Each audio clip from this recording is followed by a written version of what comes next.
A few decades after the end of the Revolutionary War, Italian immigrants began to flock to America. Mass immigration from Italy to America began as early as the 1820s.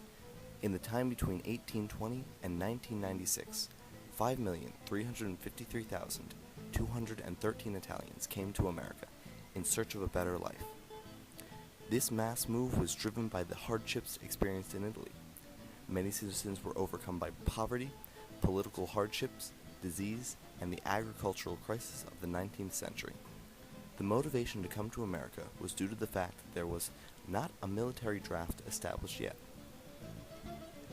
Over 90% of Italian immigrants settled in 11 states: New York, New Jersey, Pennsylvania, Massachusetts, California, Connecticut, Illinois, Ohio, Michigan, Missouri, and Louisiana.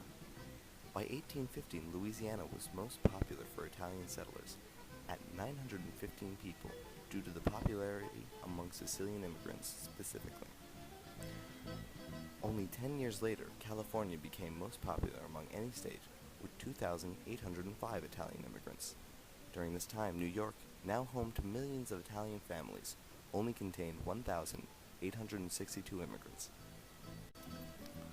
Once they settled into America, about 80% of Italian immigrants went into agriculture. Italian immigrants were despised by American citizens because of their reputation as a working class. Despite their hard work, they had a reputation among Americans as being resistant to assimilations, poor, illiterate, diseased, and common to crime. Because of this heavy prejudice, about 500,000 Italian immigrants went back to Italy after they felt they had saved up enough money. The neighborhoods in which the immigrants would settle into would become known as Little Italies. They began to cluster in the Northeast and Midwest.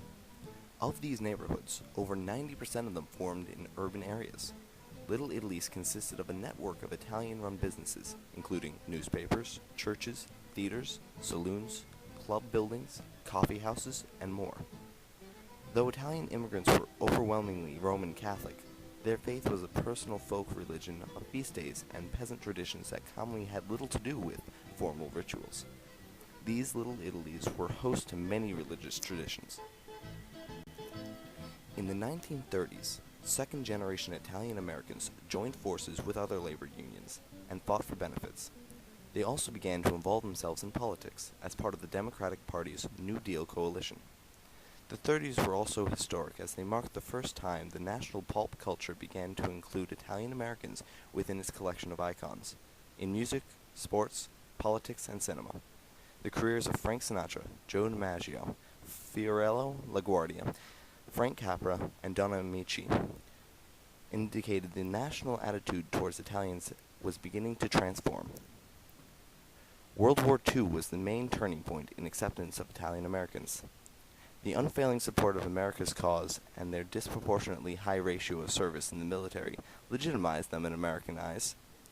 The war also changed many Little Italies, as their inhabitants were leaving for military service or to work in war industries. Today there is an acceptance among those Italian Americans whose ancestors came to America long ago.